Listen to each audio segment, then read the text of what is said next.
tulumanon, Morning na Cebu sa DYSS Super Radio na piling Best Radio News Program sa Cebu Metropolitan Catholic Mass Media Awards 2024. Bango na mga kapuso o pag-isayri ang mga panghitabo karon sa tong palibot ug sa nasod. Pinaagi ning tulumanon. Morning na Cebu! Morning na Cebu! Maghatod sa mga nakunang mga balitaw kasayuran. Morning na Cebu! Og ariya ang inyong kapuso, Super Gabriel Bonhoc og Super Yui Lines. Super Yui Lines sa DYSS Super Radio. Gabriel Bonhoc sa Super Radio. Morning na Cebu! Sugbo, Kabisayan ug Mindanao. Kini ang tulumanon. Morning na Cebu! Kini mga ubos galagad sa kangina.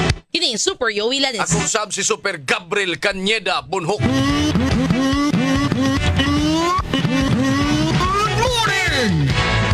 Og karon na nito mga headlines sa ato mga balita karong buntaga. Sa balitang lokal, pipila ka mga individual nga nag-inom og gilimnong makahubog. Samtang nagsakay og motorsiklo giimbestigaran og gipangita na sa LTO-7. Morning na Cebu! Away trapiko sa Konsolasyon di nagkabikil ang driver sa Modern PUG o sa ka-rider nakuhaan og video. Morning na Cebu! Duha ka barangay sa Cebu City gideklarar nga drug cleared. Morning na Cebu!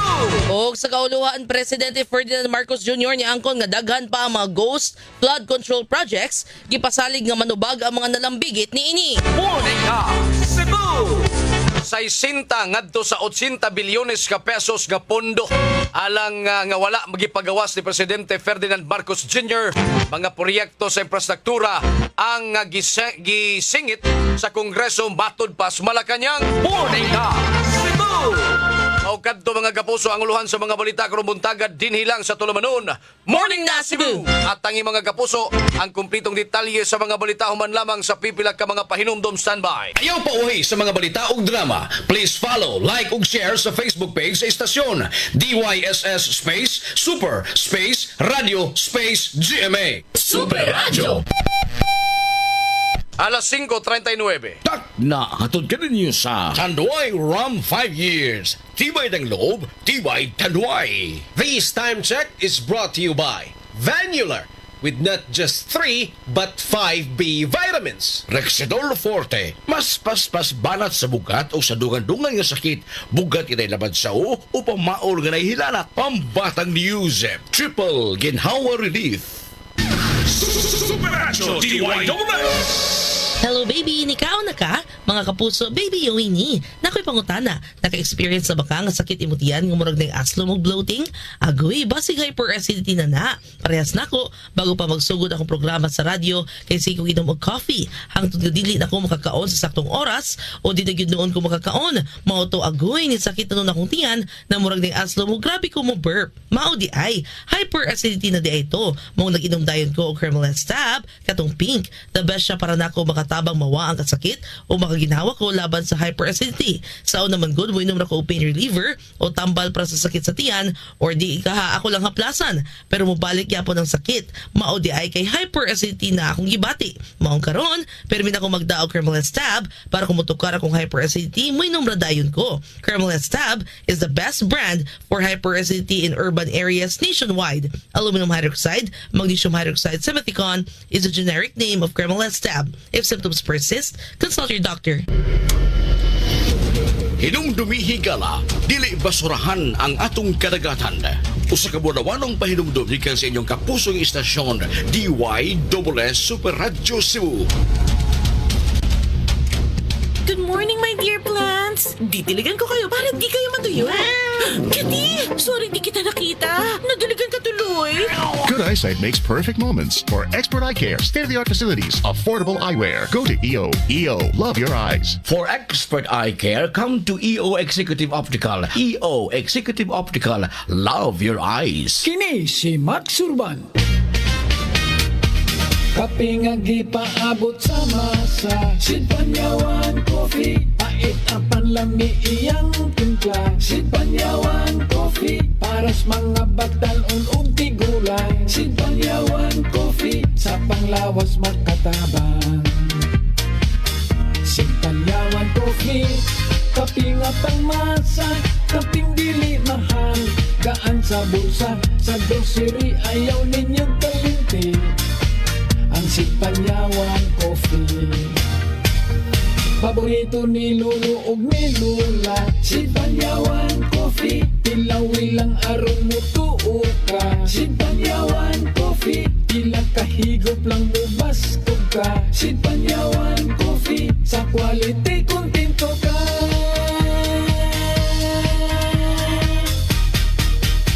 Produkto sa Seed Marketing Incorporated. Mahalagang paalala, ang SED Panyawan ay hindi gamot at hindi dapat gamiting panggamot sa anumang uri ng sakit. Morning na Cebu! Super Radio Local News. Alas 5:42 na o karon sa mga detalye sa balitang lokal, giimbestigaran o gipangita na sa Land Transportation Office kon LTO-7 ang pipila ka mga individual nga nagainom o gilimnong makahubog samtang nagsakay og motorsiklo. Sa gipagawas nga pamahayag sa LTO-7, matod pa nga naabot sa ilahang buhatan ang maong video.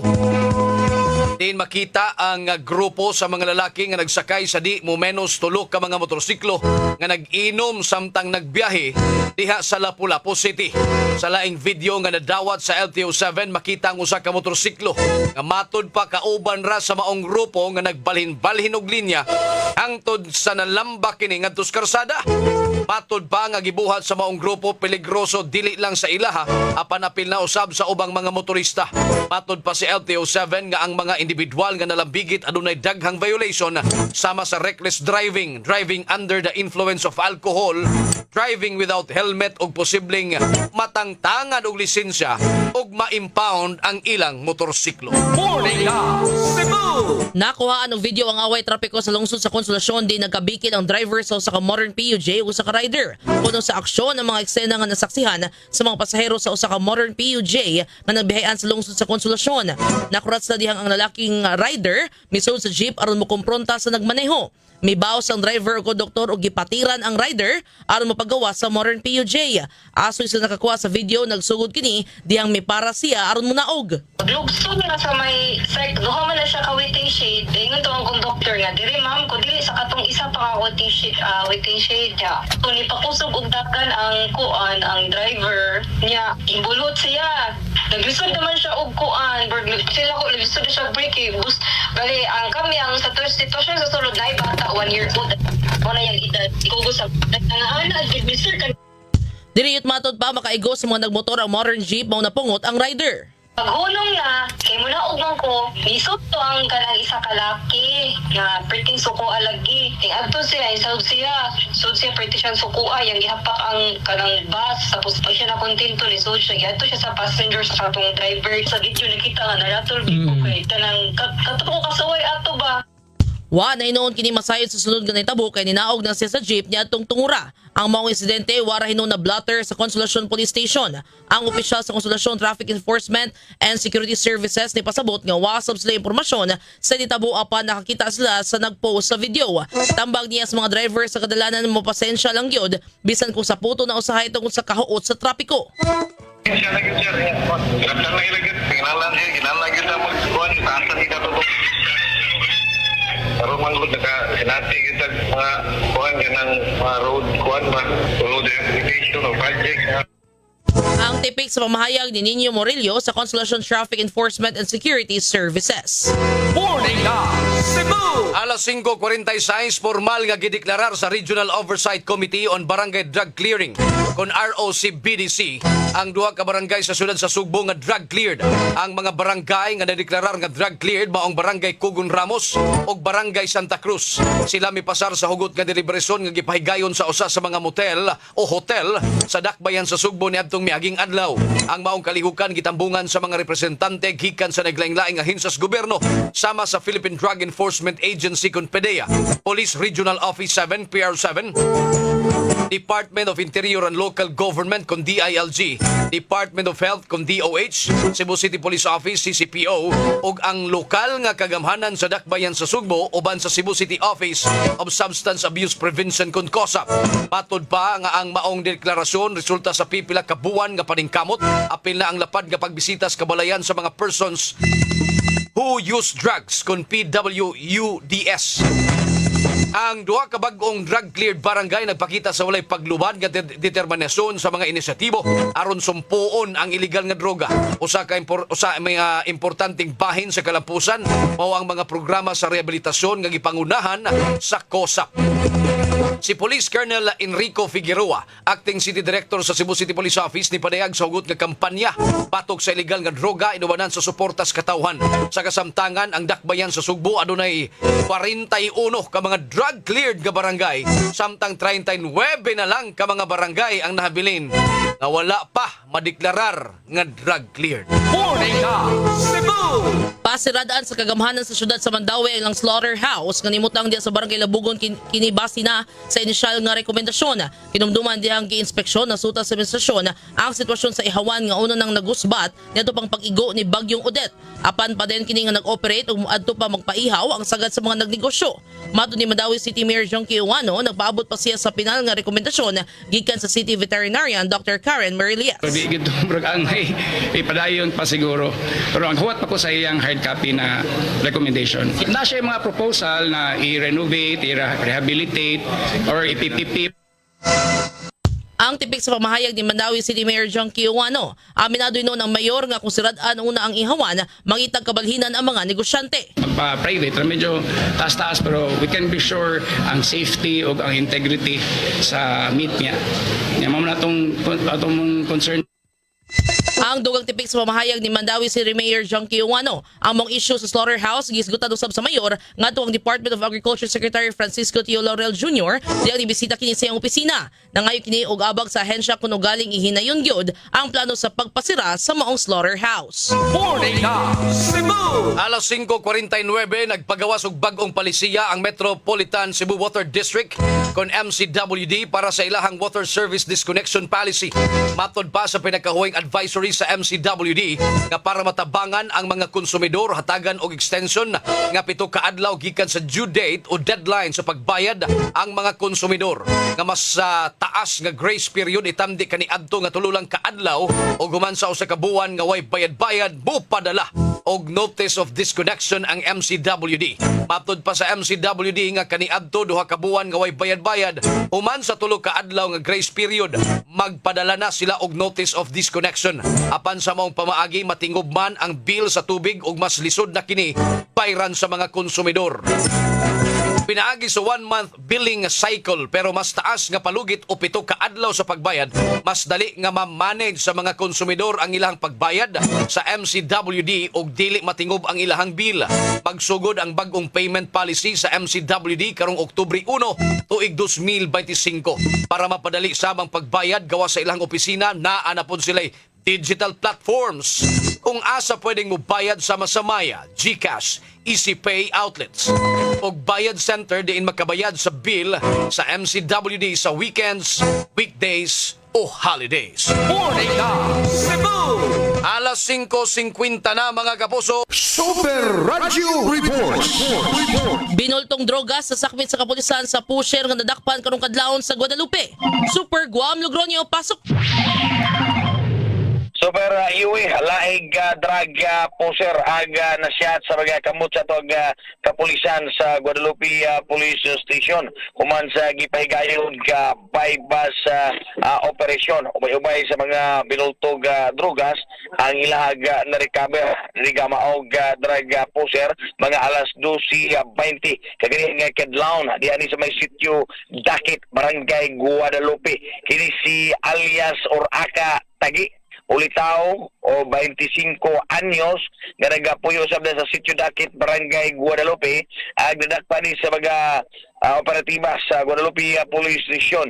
Walo ka mga pakitig nga putos sa Cebu agda-recover diya sa iyang posisyon o duha ka medium size nga bulto sa shabu.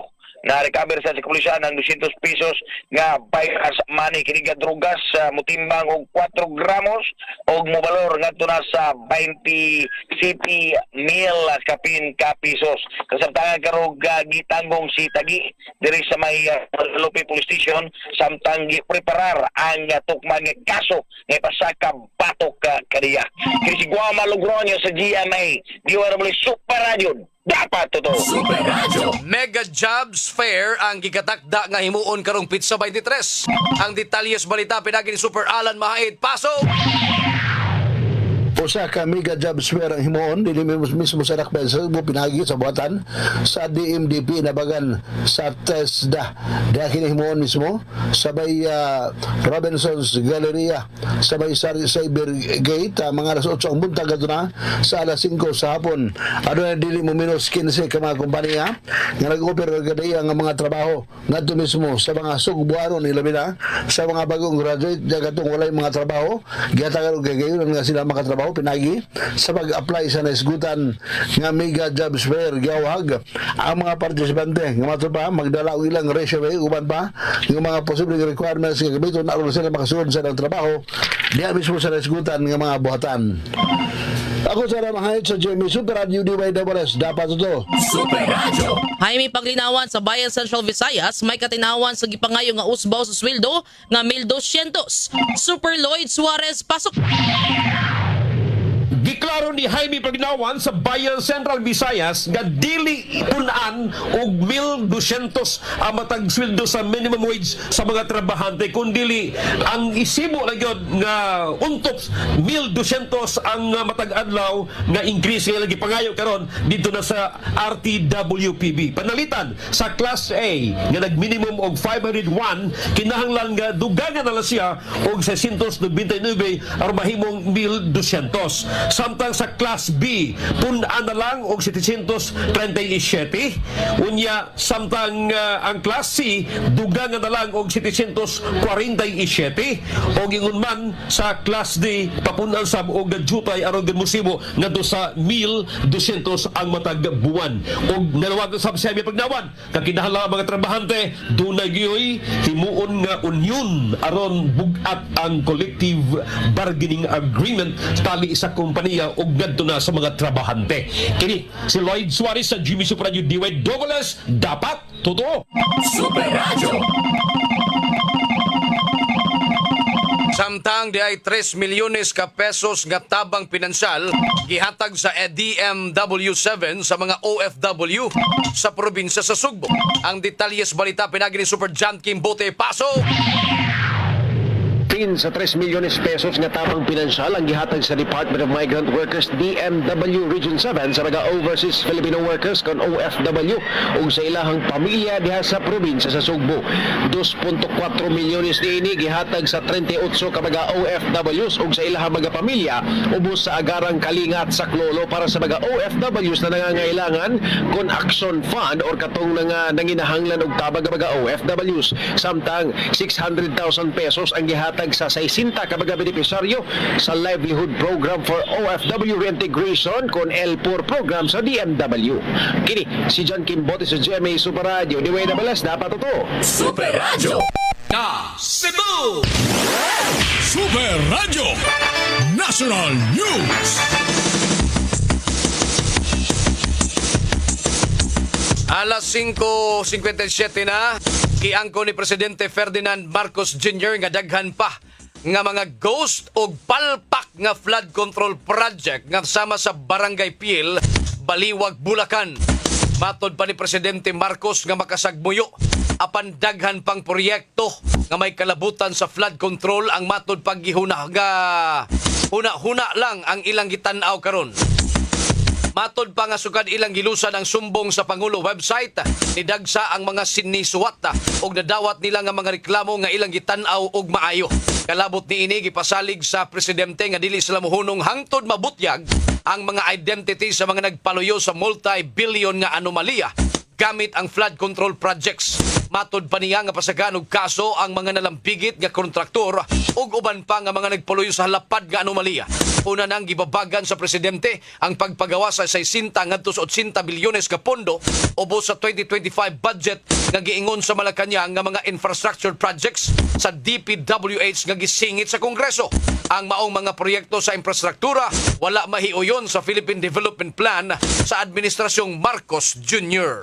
Morning na Cebu! Gikumpirmar sa palasyo sa Malacañang nga mga infrastructure projects sa Department of Public Works and Highways ang ipunduhan og 60 ngadto sa 80 bilyones pesos nga wa gi-release ni Presidente Ferdinand Marcos Jr. ubos sa 2025 national budget. Mato di Palace Press Officer Undersecretary Claire Castro nga gisingit kini nga mga proyekto sa infrastruktura nga gihimo sa Kongreso base sa report nga gihatag sa Department of Budget and Management. Wa gituan ni Castro kung unsay buhaton sa mga pondo tungod kay mangutana pa siya sa DBM bahin niini. Ang rason sa presidente sa wa pagpagawa sa mga pondo kay wa kini nahisubay sa Philippine Development Plan sa Administrasyong Marcos Jr. Morning na Cebu! Super Radio Weather News. Ato kaustahon ang kahimtang sa dagan sa panahon gikan sa pag-asa Magtaan. Mark Gales, may buntag. Maing buntag, Sir Gab and Ma'am Yui, o sa atong mga sukintig paminaw, kinito ang latest weather update karong adlaw. As of 3 a.m. ato ang ginamonitor nga low pressure area kung LPA diri sulod sa atong Philippine Area of Responsibility ana-ana nimutang around 150 kilometers silangan or east sa may Baler, Aurora. Kining maong LPA doon na itaas ng tsansa na mahimong bagyo sa sunod na 24 oras. Karong mga orasa nag-aapekto na ni mong LPA sa dakong bahin sa Luzon. Sa laing bahin, southwest monsoon kung habagat karon nag-aapekto na sa may dakong bahin sa Kabisayaan, sa Mindanao, ingon man sa may kasadpang bahin sa southern Luzon. And para karong adlaw diri sa Central Visayas makasinatita ni medyo mabanganuro na to na sa matag-umo na kalangitan nga naay mga paguwan pagpunog kilat gumikan sa habagat. Para sa kahimtang sa hangin ug sa kadagatan diri sa Kabisayaan ano na pagyapon tayo masinati nga hinay ngito na sa kasarangan na buguro sa hangin nga gikan sa habagatang kasadpan diin ato ang kadagatan doon na po hinay ngito na sa kasarangan ng mga pagbalod. Diri sa Cebu ato ang kadagatan adunay taob karong alas 10 sa buntag ug hunas unyang alas 5:34 sa hapon. Temperatura karong adlaw magasukod gikan 25 ngadto na sa 31 degrees sentigrado. Ato ang haring adlaw ning silang ganinang alas 5:35 sa buntag mosalop unyang alas 5:59 sa hapon. Ug mao na ato ang latest weather update gikan diri sa buhatan sa DOST Pag-asa Mactan. Kini si Mark Gales, maayong buntag ug daghang salamat. Good morning! Daghang salamat Mark Gales gikan sa Pag-asa Magtaan mao si nagtapos sa tulumanon. Morning na Cebu! Maing pagpaminaw day ni Uncle Amboy Waris mga igala. Shout out kuno sa mga taga Barili ang Waris family. Okay, imo superior eh. Yes, happy 30th birthday to Chef Charles Diaz from Logroño and Lenny's family. We love you. Okay. Pakal na po na ron. Sa kuan, lechon ni Gabe and Gabby, of course. Magkamu-order. Pate. Anyway, watay panahon mga igala, musunod karon dayon ang super hirit. Kita gyapon mag-uban ni Ana sa paghisgot sa pipila ka mga isu may labutang haring lungsod ingon man sa pagbagpamati sa mga balita kana hipos sa mga kauban nga gawas kabahin mga kapos. Sa gans kanagkuan resistasyon Superkit Matos Cortez atong station manager, Algin Nabakita program director, Fats Anthony Inzo news director. Dito sa transmitter side Super Franklin Lagos atong sparring partner Super Charlie Mungaya. Kiniusab ninyong mga ubos galagad sa kangina. Kinigyapon Super Yowie Lanes. Ako si Super Gabriel Canyeda Bunhok. Dinilang sa tulumanon. Morning na Cebu! O kami maingon, Adto na Minoy!